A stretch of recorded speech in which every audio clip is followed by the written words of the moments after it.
Okay. Hi, everybody. Thank you for taking the time out to chat a little bit tonight about your adoption event going on this weekend. And I'm here really just to give you guys a few pointers, a couple of really good things to do for your foster dogs.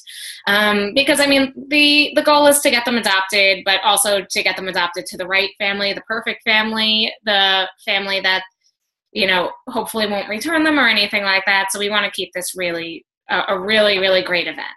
So first things first, if you haven't been to this event before, it's not just a big fluffy dog event. It's a couple of other different rescues. And they're talking about a total of 80 to 90 dogs there. So it's going to be big, and it's going to be, very, very exciting and very interesting. So definitely something for you guys to think about and just to keep in the back of your head. I was also told that it does get very warm. So dress appropriately, wear lots of layers, get yourself comfortable because you'll be there for a few hours. Okay, so getting started in your event, at your event. The first thing that I do before any adoption event is I tire my pup out. So I make sure that, I go on a nice long walk, or, we run and play in the yard or something like that before the event. I don't want them tongue dragging, completely ridiculous tired, but I do want them tired enough that they're a little bit calmer and a little bit more relaxed in a very upsetting or scary, nervous setting. So that's your first little bit of advice, is make sure that you tire them out just a little bit. On top of that, remember that this is a really great way to market your dog. I want these guys to get adopted just as much as you do. So first thing that I want to talk about is how to appropriately market your dog. And part of that is going to be doing things for them, like making sure that they're up and they're walking around and you're engaging and speaking to people. Try not to stay on the sidelines or anything like that, because if you do that, you're going to miss out on some really great adopters and some people who really may be interested. So instead, try your best to move around, stay active, walking around, things like that. So, and if I actually go to the chat, I saw Hercules could be a nervous barker. Any suggestions? And that's something that I had to deal with one of my dogs at adoption events. And one thing that I did was I made sure that I kept him moving, because if I kept him moving, then he had a job to do. He had something to do other than sit there and get scared and bark. And it was really helpful. So do your best to keep them moving.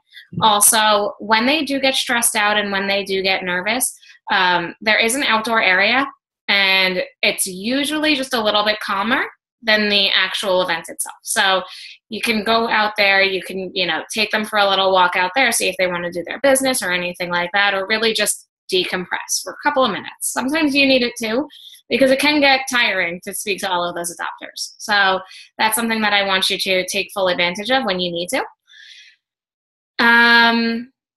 So let's chat a little bit about what the event is going to look like. First thing you're going to do is you're going to sign in with your dog, and you're going to get a nice orange bandana that says Big Fluffy Dog Rescue on it. Make sure that every dog is wearing that orange bandana. That's very important because it identifies them as a big fluffy dog. And when people are interested in looking around, and it's overwhelming for an adopter. There are potentially 90 dogs there. So when they're looking around and they're interested in all of that stuff, it's really good to have that identifying mark on the dog so that, we can at least veer them in the direction of looking at the rescue. So that's your first step. Your second step is going to be, keep marketing your dog, tire them out a little bit, walk them around, front and center is the place that you really want them. You want to be chatting with people. Even if they're not interested in your particular dog, still talk to them for a couple of minutes and move on. Makes the rescue look like we're really, really engaged, and that's something that I want to see too. I always say, and it's hard to do, try to avoid having personal one-on-one conversations with the other fosters at events like this, only because a lot of times to an adopter, that looks really intimidating, and they don't necessarily want to engage you because you look like you're having a conversation with somebody else.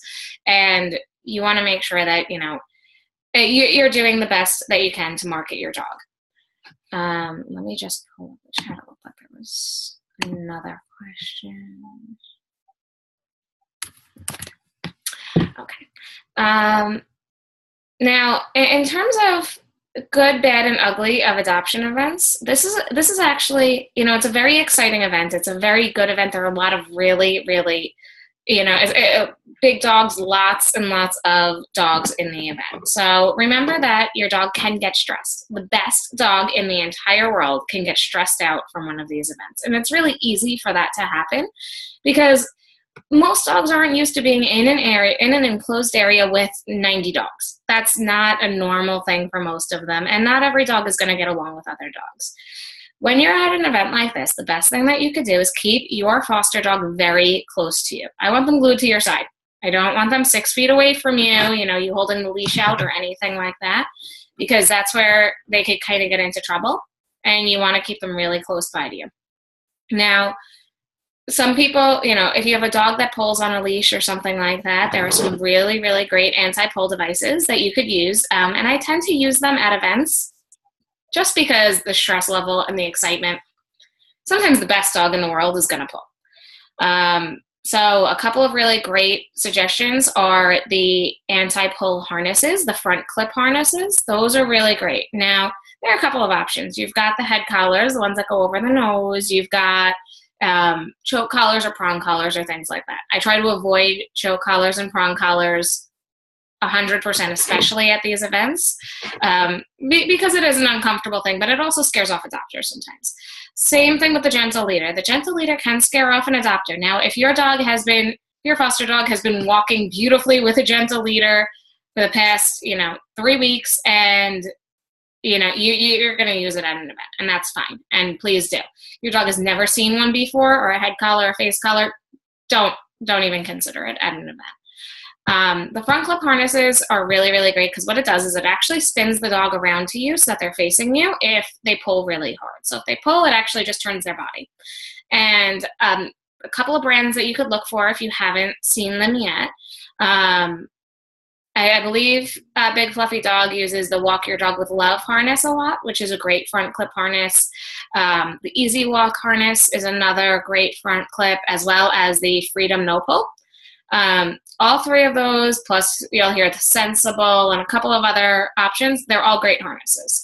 Whichever one fits your dog the best is the one that you use. So not every dog is, of course, shaped the same way, and there's no one harness that's above the rest. It's a matter of what fits properly. Also, 6-foot leash at maximum, no retractable leashes at these events, so that's definitely something to keep in mind. A couple of questions that I saw come up on what should you bring with you provided your dog gets adopted? And that's a really personal decision on, how much you want to give your potential adopter and all of that, because, keep in mind that it's all donated to the adopter at that point. 100% you should always bring their vet records. And one thing that I always like to bring is a Ziploc bag full of their food. Because if they're going to transition, you don't want them to have diarrhea or be uncomfortable or anything else. It's a lot easier for the dog to kind of do a slow transition onto whatever they plan on feeding him. Don't bring any leashes or collars or anything that you're particularly attached to, just in case the adopter doesn't bring a leash or collar. Typically what I've said is, you could mail it back to me. I have about a 50% return rate on that. So something just to think about. I don't want you to lose anything that you're particularly attached to or it's particularly expensive. Unless you plan on giving it to them. And you can bring a favorite toy, a favorite blanket, something like that, if you're comfortable doing that. We tend to send our guys off with a favorite blanket, a nice plain $3 from the Christmas tree shops fleece blanket, just that smells like them, and so that they could just get a little bit more comfortable with it. But whichever way works for you is absolutely fine. I'm actually going to mute the lines just so that we don't have to worry about it.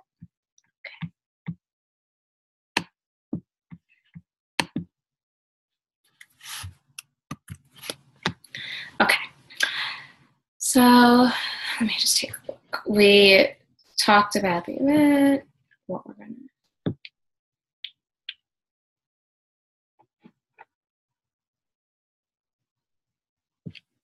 Okay, great. Next, sorry about that. Next thing to chat about is what are you going to tell your adopters about your dog? So potential adopters. I am 100% honest with adopters, and I would hope that you would be too.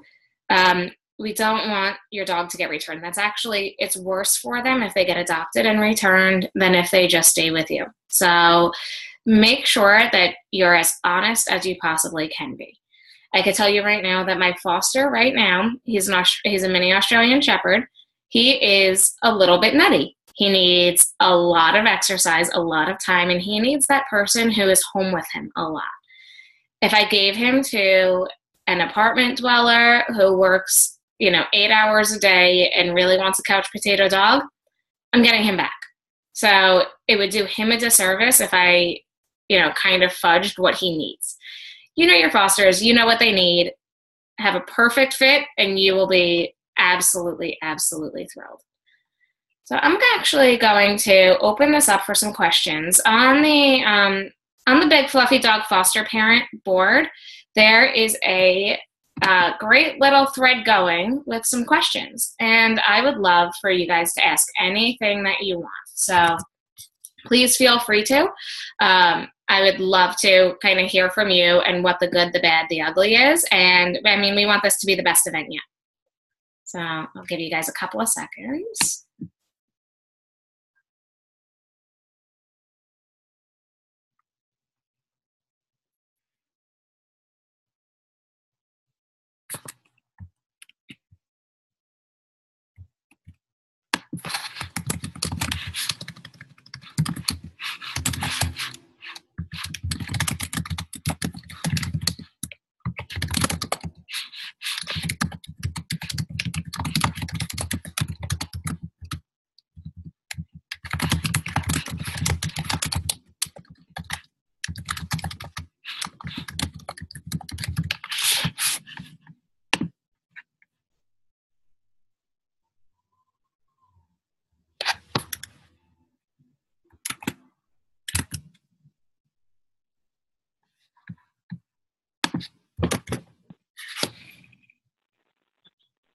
Okay, while those questions, are coming in, what I'll do is I'm going to talk a little bit about treats at events, because this was something that when Jen and I were speaking earlier today, we had brought up.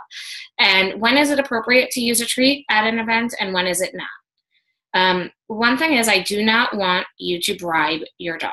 So I do not want you to shove a treat in their face if they're hard staring at another dog or they're nervous or scared. Get them out of that situation when you need to. Now, one thing that you can do, though, is you can use them as a tool. So think about when your dog gets stressed. So stress is a very normal thing at these events, and it's something that I definitely want to chat with you guys about, what to look for. So when your dog is in a room of 90 other dogs and there's a lot of stuff going on, you want to pay attention to their signals, and you definitely want to keep an eye out. One thing that I would love for you guys to do is keep an eye out on their body language. If you see their tail tucked, that means that they're scared. If you see that they're looking kind of from the side and you see the white of their eye, that's called a whale eye. That's a nervous signal. That's a signal that they're not comfortable, they're not happy. And at that point, what I want you to do is I want you to get them out of there for a couple of minutes and give them a little bit of a break. Another thing that you could look for is panting when they're not hot, and also some excessive lip licking. If they start licking their lips a lot, then that's also a really big nervous signal for them. And that's another reason, get them out of there. One thing that I've used at events is, when you have that super food motivated dog, that dog that will do anything for a treat, in a stressful situation, if a dog that usually will take a treat will not take a treat, then that's a really good indication as a stress signal as well. And again, get them out of there, take a little bit of a break. Jen had also mentioned to me, which I think is wonderful, there are a ton of volunteers at events that don't have dogs, which is great, because if you as a handler need a little bit of a break, say you need to, you're getting stressed out. There are a lot of people, a lot of dogs, and you just need to kind of take a breather for a couple of minutes. Definitely tap one of the coordinators on the back and say, I need a break for a couple of minutes. I need somebody to take my foster, and they will definitely arrange that for you. So that's something to keep in mind, because I don't want anybody to end up in the situation that they're uncomfortable.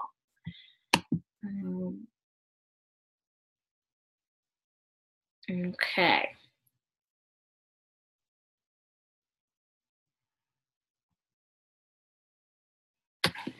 So I'm looking at a chat message, and I'm not sure about what you're asking about parking. Kristen, do you mind unmuting and just chatting for a second? Sorry, I've been to the event before. It's like in an industrial park. There's parking right in front of John Gagnon's, and then there's several other small businesses around basically the road itself. But there's also at the very top of the hill where you enter the industrial park, there's another business. I don't know because normally I just kind of park in one of the other businesses, not John Gagnon's. But you want to park all the way at the top of the hill across the road, across the main drag. You know what I mean? Mm-hmm. I've been there before. Absolutely. Great. Thank you so much for that. So in case anybody didn't hear, it's just a matter of the parking situation. You could park in any of the other businesses because it is a more industrial area, and that'll keep you, it sounds like, from walking, over the meadow and through the woods a little bit. Another thing to talk about is what happens when they meet a potential forever home. So at this event, dogs, people are not allowed to bring their resident dogs into the event. That doesn't mean that they don't want them to meet. So some people might have, another person waiting in the car or something like that with their dog. There are other circumstances. What I want to do is I want to talk a little bit about what an appropriate dog-on-dog introduction looks like, because a dog that's improperly introduced can actually, that could be a really, detrimental thing to a potential adopted dog, a foster dog, especially if it doesn't go well and they end up not taking that dog because of it, where it could just have been a really improper introduction. So it is an industrial area, and there are a ton of places to go outside of the actual adoption event and get a little bit, let the dogs go into a little bit quieter of an area and meet properly. Now, first things first, I never, ever, ever let dogs initially meet head-on, face-to-face. That's something that I don't want to see happen, because that's really a direct challenge for a lot of dogs, and it makes them nervous. So even the nicest dogs, when they meet on a leash, head-on, face-to-face, they get fresh, they get upset with each other, they get, it's not a good introduction. So instead, what I do is, say for instance, there's an adopter who has a resident dog and they're interested in your foster. What I would say is, meet me outside, go about, 50 feet away from the door. And don't talk to each other, I'll just give you a head nod. You guys start walking in the same direction. You slowly close the gap so that you're walking side by side. Typically, I have the dogs on the outside at this point while the humans are on the inside. That way they could kind of get used to each other, but at a distance. If you see that they're walking nicely and they're walking in tandem together, that's when you can switch it up a little bit and put the dogs on the inside and the humans on the outside and let them sniff each other a little bit. But again, still moving forward and not, face to face with each other. Most of the time within a 5 or 10 minute walk, they're relatively close. And I mean, you could go for a little bit longer of a walk, let them get to know their potential dog, but always stick with them. You definitely, if your foster is nervous or scared or anything like that, they're going to react a lot worse when you leave them alone with a stranger in a weird environment. So stick with them a little bit, be reassuring to your foster dog. You want to make sure that they're secure and they feel comfortable.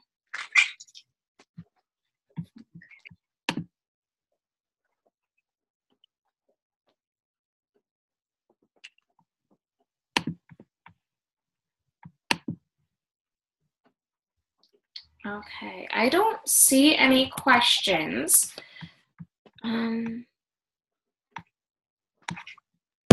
Anybody have any questions? You could feel free to could feel free to shout them out if you'd like. Go ahead, take yourself off of mute.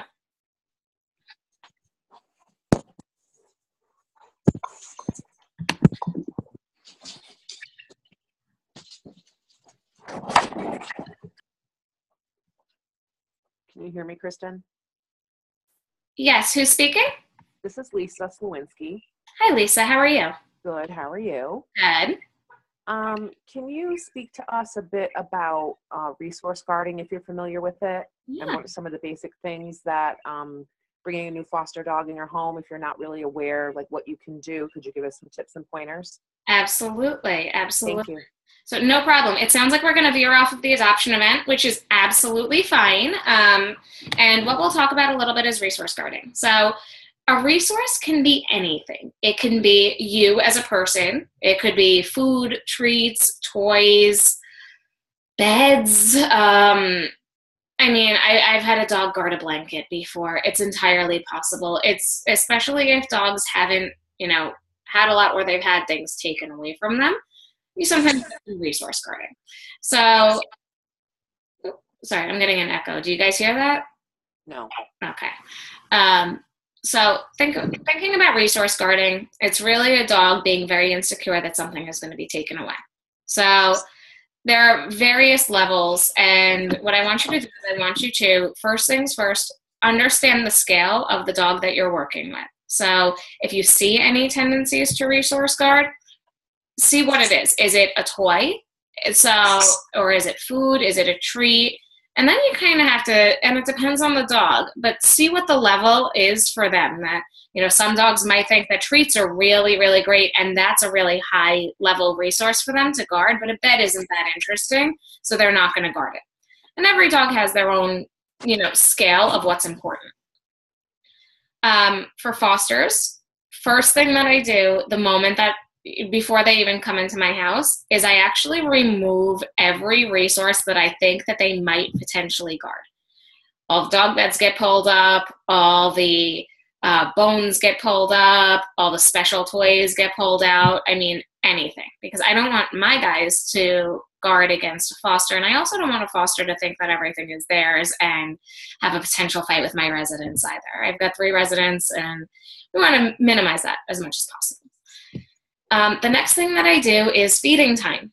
Feeding time, my fosters always 100% either get fed in a separate gated off room or they get fed in their crate.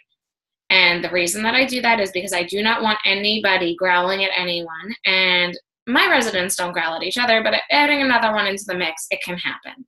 So I always mitigate the chance of resource guarding from the beginning.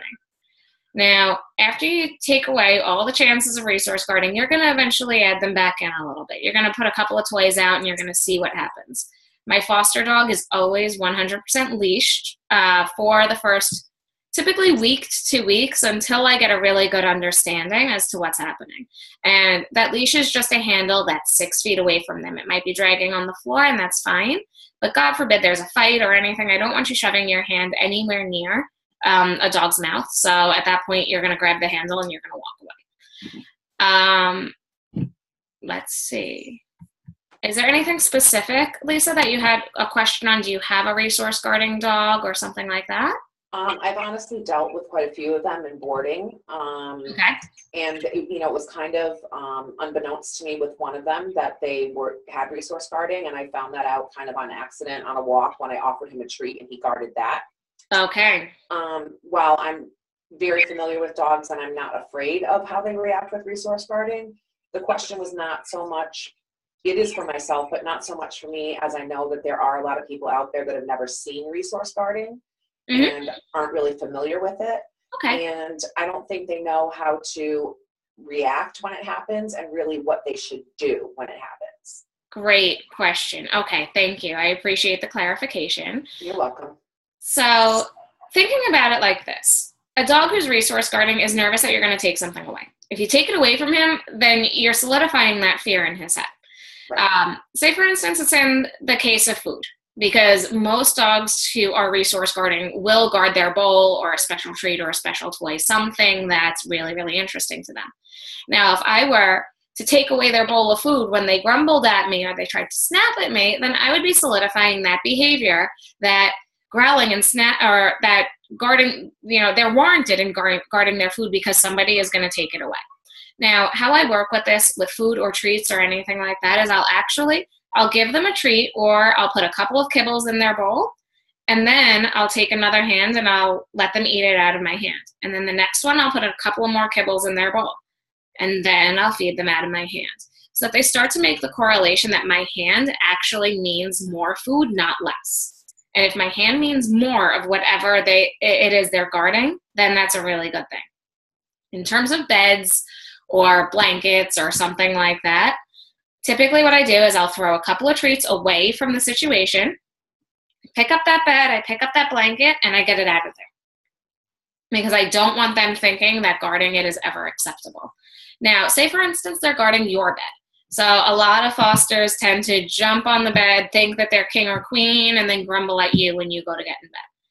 That's a clear sign to me that they are not allowed on furniture anymore. They will have that drag leash on, and I will show them an off command. Off meaning I'll take the treat and I'll lure them back onto the floor. I'll have them do something like a sit, and then I'll give them a treat. At that point, I'll step on the leash so that they can't jump back in bed, or they can't jump back on the couch, or whatever it is that they're guarding.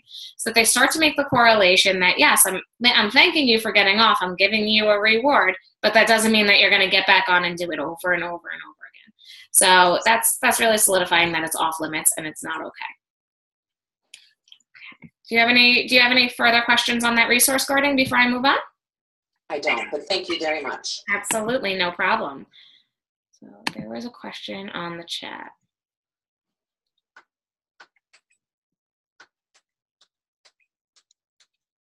Okay, great question. So I'm seeing we will have volunteers who have not handled the specific dog at the event. What would you suggest that they do so they can become comfortable with the dog, and vice versa? What should they not do? Okay, that's a really great question.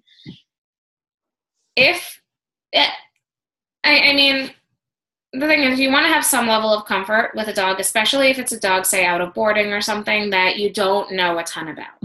Ask the coordinators if they know anything about the dog, because that's always your first bet.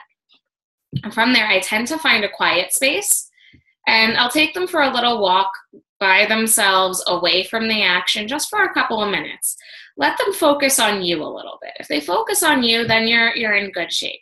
That's another time when you could try to give them a treat or two and make friends and see, get an idea for their body language. So again, you're going to look for that whale eye, so that side look where you see the white of their eye. You're going to look for some lip licking, some excessive panting, any kind of pacing. Tail tucked is usually a scared dog. Tail straight up in the air and not moving is a really overwhelmed and potentially going to get aggressive dog. So that's usually, think about a tail as an extension of the spine. When you get nervous and you posture, then your tail is going to go straight out. When you get scared and you cower, your tail would go underneath you. So I use the tail as a really good indication as well. I love to see that nice even or a little bit sloped down tail. I don't love to see the standing straight up tail, because that means that they've got some anxiety there. Something's going on. So I keep a close eye out for dog body language, and I could actually post a flyer to the Big Fluffy Dog Parents page about what to look for in dog body language and what it's telling you. If you're handling a dog that you've never met before, that is going to be your best 100% indication as to what you should be looking for, what's good, what's bad, what the dog is really thinking. In terms of that, talk to the coordinator, see if you know anything about this dog. He's good with cats, he's good with dogs, he's good with people of all ages, anything like that, before you start talking to doctors about him. Because that's another reason, that's another thing. I don't want you to not necessarily know the dog and potentially misrepresent them just because you're unsure. So ask the questions if you have them, and kind of go from there when you talk to adopters about them as well. So do your best to be as open and honest as possible. I would rather a dog wait another couple of weeks until they get adopted but find the absolute perfect family than to get them adopted, but it not be the right fit and hear that they come back in a couple of days, a couple of weeks, a couple of months. It really depends. Okay. Did I answer your question? Looks like it. Okay. And Kristen, this is Jen. Can I just add to that? Any dogs that are coming without their fosters, Tanya and I have asked the fosters to write a little narrative to give to the handler. Perfect. Just, you know, so that they could kind of pretend to be their foster for the day and know everything about them and look like the pro. So that's even better. Okay, so perfect. You guys have this all covered then. All right. Any other questions? I'm here, you got me. So if you have any training questions about your fosters, I'm happy to answer them as well.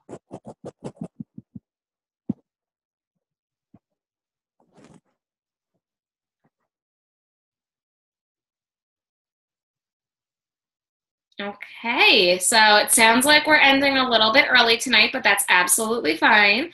If you have any questions, feel free to either reach out to your coordinator or you could send me an email at kristenbigfluffy@gmail.com. Or you could just send them to the board and I'm happy to PM you on Facebook and answer them, okay?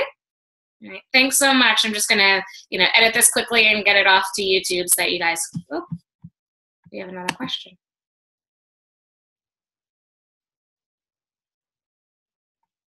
I'm sorry, Tanya, I'm not sure I'm following your question. Could you elaborate on that for me?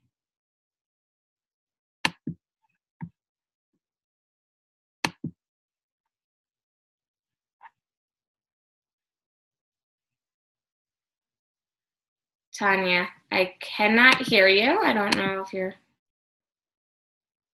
Okay, yep, Tanya, I can't hear you. So if you could elaborate. Yep, you are either on mute or I don't know if you have speaking availability because I don't have the ability to unmute you.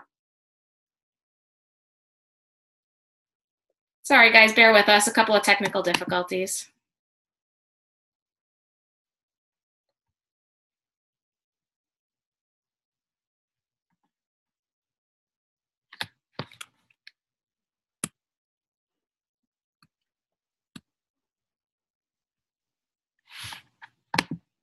Okay, so Tanya had asked if we have any documents somewhere that we could refer back to regarding the training suggestions. We don't, but what I'll do is I'll post the body language flyer to the Big Fluffy Dog Foster Parents group. That way you guys all have it.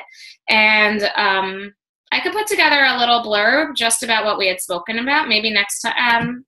And this is actually going to be a recorded call, so you could always come back and refer to it whenever you need to. Okay. Let's see. Thank you so much for taking the time to chat with me tonight, and I'll see you in a couple of weeks for some more foster training. But anything that you have questions about, please feel free to get in contact with me. Have a good night, guys. Thank you, Kristen. Thank you.